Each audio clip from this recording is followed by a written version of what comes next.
Now I'd like to introduce to you Mohammad Altura. Mr. Altura is the Chief for Information Technology Sector for CITRA from Kuwait. We thank him very much for coming to speak with us from Kuwait, and we look forward to his remarks. At CITRA, Mr. Altura is responsible for IT governance, public sector, IT industry and development, and national cybersecurity.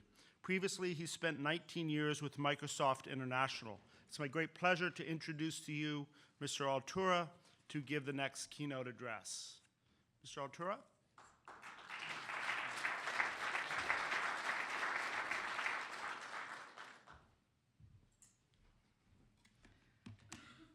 Good morning.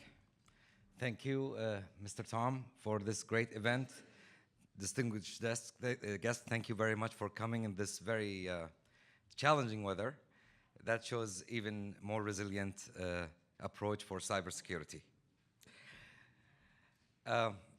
CITRA is a communication and information technology regulator in Kuwait, and this is like a trial we do, because usually you see the telecom and the IT regulators are two different agencies. So for us to make things quite more efficient, faster decisions, we decided to merge both under one organizations. And as we know that those two industries always glued together almost in everything. So let me just go by show you the Global Risk Report from the World Economic Forum and how they position cybersecurity as a serious economical threat to every nation. And I've highlighted the purple dots, 3 of them actually related to cybersecurity, and 1 of them is related to not advancing in technology in your nation. As you can see on the top right corner, which is the most dangerous global or economic risk in every country, you see the cyber attacks. And as probably most of you know, Kuwait is an oil state. It's 17,000 kilometers square size, very small. It's number 7 in terms of oil world reserves. So there are so many economies depending on Kuwait, and also Kuwait depends on oil. Very much connected economies. Cyber attacks, definitely for Kuwait, it's a very dangerous business. We have a very expensive critical national infrastructure when it comes to oil industry, when it comes to the financial industry. We have refineries, we have petrochemical plants. We are doing a very intense production operation, number 5 in OPEC. So it is definitely critical to secure Kuwait. And we have also a big digital inclusion in Kuwait. Kuwait probably one of the highest smartphone penetration and LTE networks coverage in its geography, like my colleague in Singapore. Definitely we have to learn a lot from Singapore in the cybersecurity. Well, we have a bit difference that we just started the business, and to improve, we have only one way, which is going up, because there is no going down anymore. So we have to be very effective in our strategy, and I have to thank the US government and the UK government for working with us and helping us to start where they finished and come up with a mature approach to tackle this issue on the national scale. So we basically have to put a vision for the nation and a strategy to be approved by the highest cabinet, which is the Prime Minister. And the vision is to assure a secured and resilient cyberspace and to safeguard our national interest in Kuwait.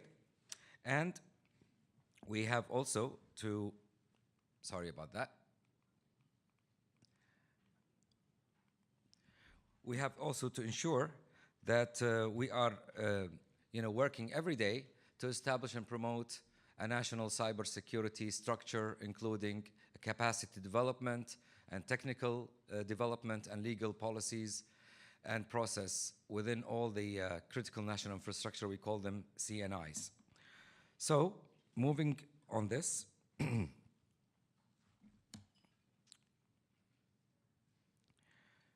Just wanted to show you the definitions of the economic threats that we have, which is the adverse of technical consequences. As we mentioned, that we have to advance in technology to make sure the economy is becoming more productive and more vibrant. We have to protect our critical national infrastructure, including our networks, our telecom infrastructure, which is very important to our economy. And we have to make sure that we don't get a large-scale cyber attacks so that our economy will be resilient. And of course, the data fraud is an important element. We saw what happened to Facebook. That can also damage some economies as well.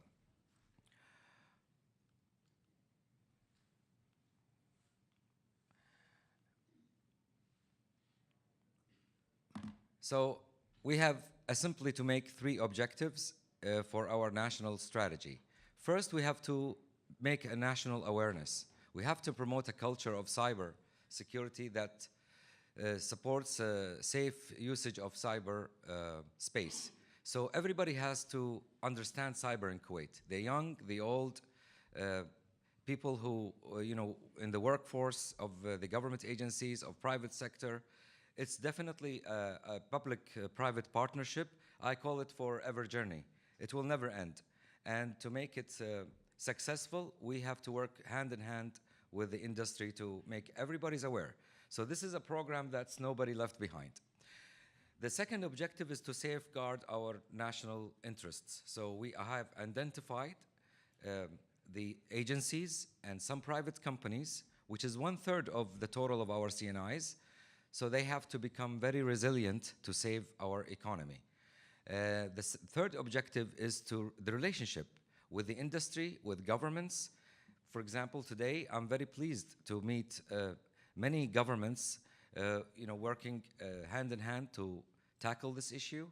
And I definitely feel very comfortable when there is a teamwork between industry and governments together as one team to make sure that we are all successful in this journey. So if we look at the first objective of the awareness,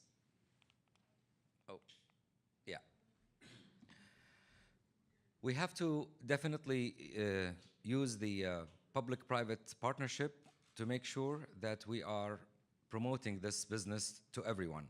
And the mobile operators, for example, they are with us in this journey. They're part of the CNIs, and they are in touch with every single human in my country, so that we can utilize, and leverage their infrastructure so that we can kick off a lot of awareness to everyone.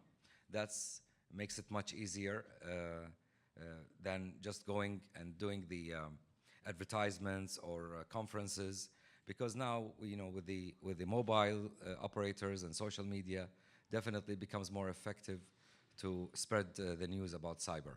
And we have also to make sure that the academia is in sync in this business. They have to promote cyber, they have to create curriculums and grad school majors for this, because we have to create the engine of generating resources as we go. The second objective is to safeguard our national interests. So we have to establish a national cybersecurity center. Again, this is a similar model. We are a small country, and we definitely feel it's more effective to have one agency that everybody deals with shared responsibility concept.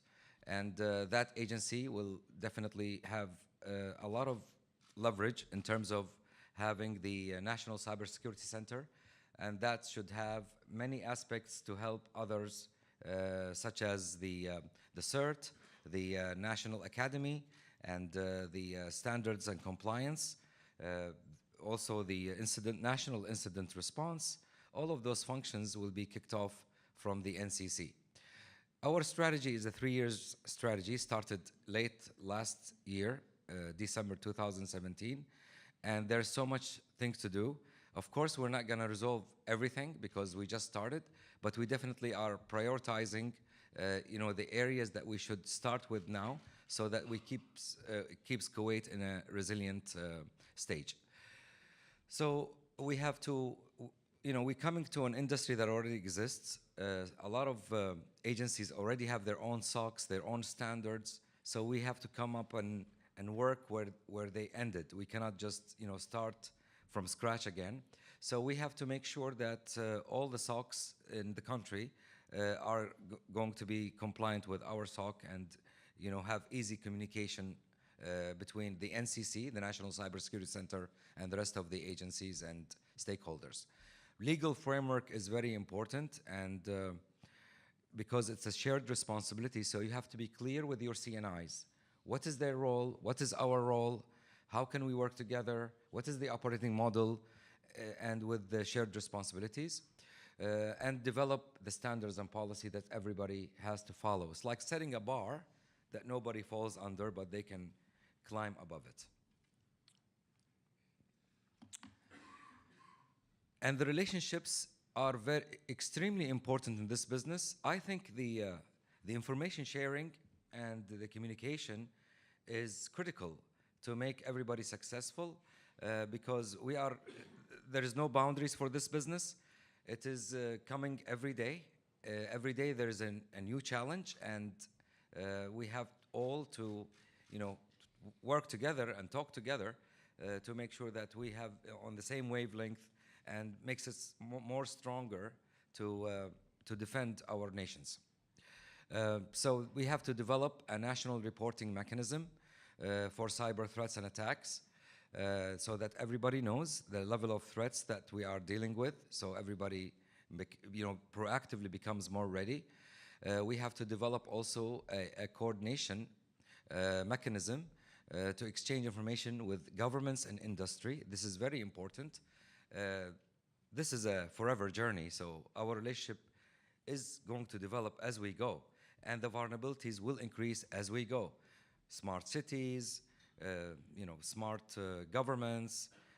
As long as we keep adding technology to the business, the more vulnerabilities we will have. So we have to address all of those, and develop also international police partnership, because there's a lot of cyber crimes that happens around the world, and you see some countries know about them and other countries do not know about them. So we have to make sure that we report to the international police all those crimes. So, those behaviors that happens becomes more common to the authorities, so they can really proactively solve them in many cases. And last but not least, the National Information Sharing Partnership that's going to go with the agencies and private sector. PPP, forever journey. So, I call this the magic slide that's going to definitely show how we're going to work together. This is the National Cybersecurity Center framework. So if you look at the center of this picture, which is the National Cyber Center, the functionality, it will be information sharing, national incident management response, international CERT activities, business continuity. We definitely will take some responsibility of the most critical systems of the government agencies that cannot stop. They have to run 24/7, and this is part of our function in the NCC. And of course, the National Cyber Academy, that we do have a big challenge in resources available in this business, and we need to create an engine that's generate those resources as we go. So the CERT and National SOC is going to monitor all the activities that happens to the international internet gateway that we have in Kuwait. CITRA actually owns the gateway, and that makes it easier, so we don't have to cross agency when we need anything. So we will monitor the traffic, what goes inside and outside of the country, to make sure that we have a very clean network. And of course, the mid-space, it is extremely important. The mid-space are the networks that's sitting between people and the gateway. And that's can LTE networks, fiber to home, the government network, all of these has to be secured. And definitely we are looking in that, and we're working partnership with the mobile operators in Kuwait to make the mid-space SOC a successful business. And the mobile operators show very big interest because they have credibility also as they switch their business now, from subscription and telecom, and they're adding more IT services on the top of their business, such as cloud computing and also the mobile services. The CNIs in Kuwait, mainly the oil sector, the utilities, and some government agencies, and the financial sector led by the central bank. These are the main stakeholders of this business.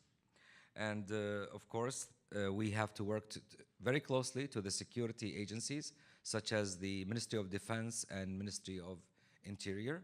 Ministry of Interior also working with us in the e-crime. So we do together some forensics if there is any e-crime that happens in Kuwait or abroad. And Kuwait now have just basically launched a project called Internet Exchange Hub. That's going to a new redundancy fiber line that goes from the east to the west. All of the ocean fiber today, they go through Alexandria when they cross from west to east or east to west. And now we're creating a redundancy in that hub, and that even give us bigger responsibility because that hub will go from Kuwait to Iraq to Turkey into Europe. And that is going to carry 20% redundancy of the existing hub. This is very strategic. Kuwait is financing this project because it's an economic development for Kuwait, and we would like, to make sure that we have the trust of everybody who is using this hub. There is so much national interest in this, also international by our partner, such as US. Definitely want to see a very solid connection in terms of ocean cables between East and West. And this is a great opportunity for us to show that we definitely can take on this responsibility.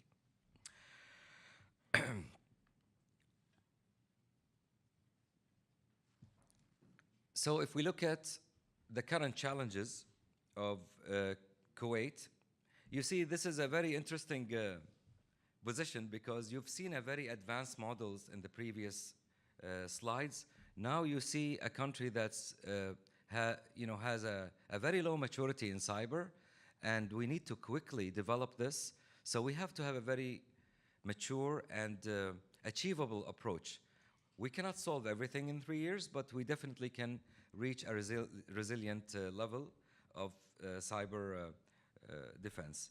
So our current challenges, basically the maturity level among CNIs varies. You got some people that has sort of an advanced level stage.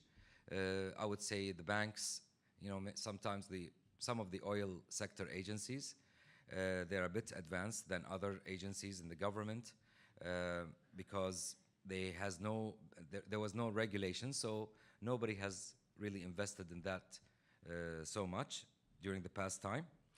Our challenge also that we have a lack of cybersecurity policies and governance, and this has to change. The third challenge will be the absence of cybersecurity capacity development. We don't have an engine that develops those resources that we need to make this business successful. And also the culture change, because now there are agencies that they have to change because they are putting a threat on the national level. So culture change is not easy, as we know, and that's a big challenge for us that we have to go through.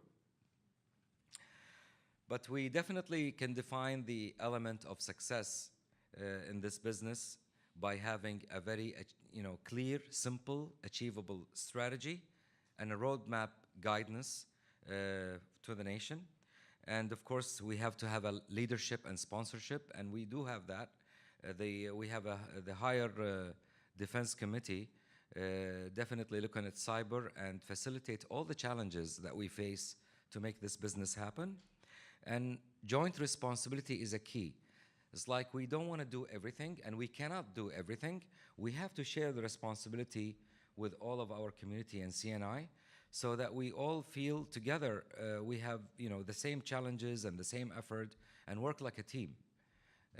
Work like a team, moving forward with transparency across the board.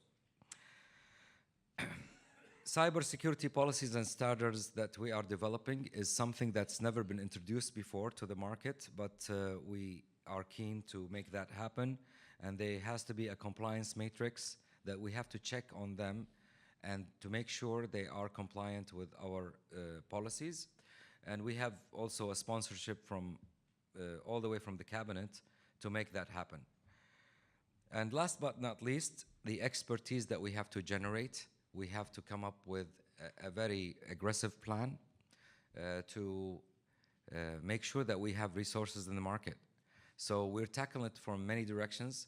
We have a trusted fund in CITRA that we are using to send scholarships to the US, to the UK, various universities to study cyber. Meanwhile, we're working with our local universities. We are establishing the academy, and the academy is going to be running by we just going to manage this business, but the industry will deliver the academy program. And this is as far as the public-private partnership. This is a journey it's not going to end, because the vulnerability are increasing, they are changing, and we need to also make sure that we are ready for that. So now at this stage, Kuwait is going through, I would call, phase 0, which is the risk assessment phase. And during that phase, we actually, seeing the level of maturity for each agency and putting a high-level roadmap for each agency, so that for the next 3 years, they have to make sure they are compliant with those roadmap, and we will be working with them to make sure they are in good progress to achieve those roadmaps. Because we have a very short time, 3 years. Usually, it's the first additional strategy. Usually it takes like 5 years to make the nation resilient, but that was a cabinet instruction that we are very immature in terms of cyber, so we need to act very quickly to make sure that the next 3 years we have more resilient nation. And as far as Kuwait, yes, it's a small country, but definitely estimation that Kuwait is going to spend at least 750 million in the next 3 years, on cyber.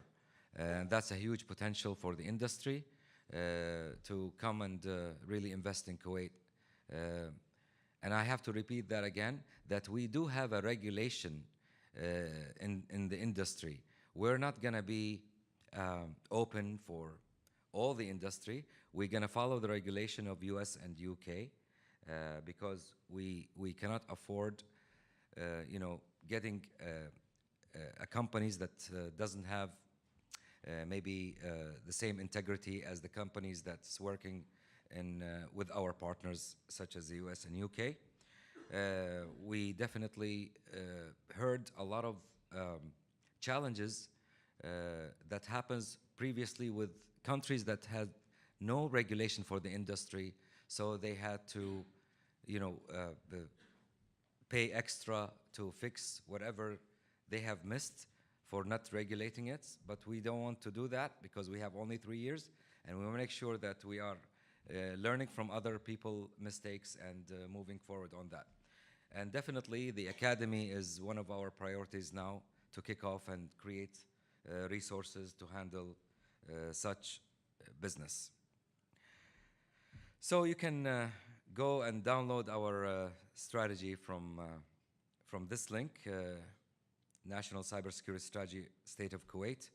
I think the slides will be uploaded, so you can click on that and download the strategy.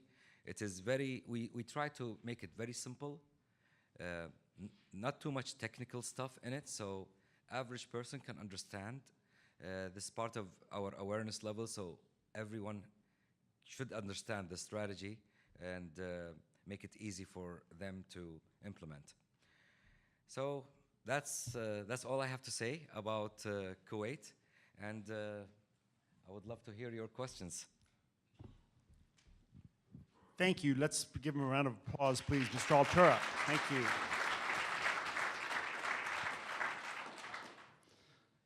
Questions, please, from the audience. Again, you can ask them by note card or at the microphones that we have here.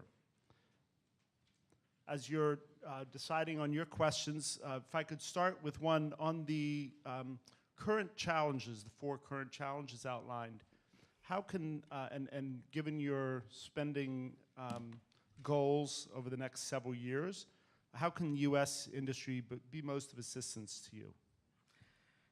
That's a good question. Actually, we are lucky because we have a lot of U.S. industry already invested in Kuwait. So they are familiar with our business environment. Companies such as Microsoft, Cisco, and Raytheon, they already exist, and they do have a deep knowledge in the market. So that's helped us a lot.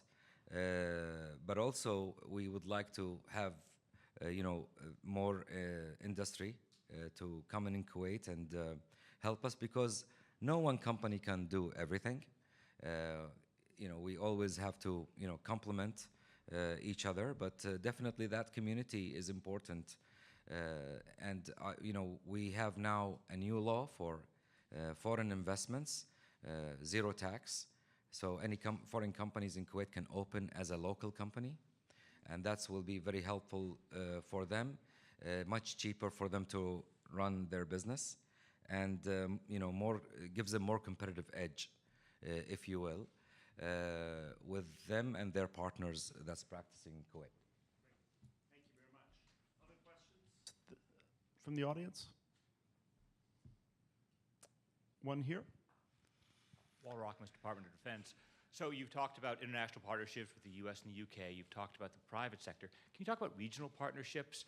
For example, will you be working with the Oman RCC or your Saudi neighbors? And what sort of partnerships, what value would you see from these? Oh, that's a very good question, which thank you for mentioning that. Yes, we do have a very close relationship with all the CERTs in the GCC countries, such as UAE, CERT, Qatar, QCERT, and Saudi Arabia. We have been really meeting on ad hoc basis. We've seen each other experiences, but definitely with the third objective that I mentioned is to work with our partners. We are forming a structured relationship with our regional partner and international partner so that we can have more benefit to our strategy implementation. Thank you very much. Any other questions?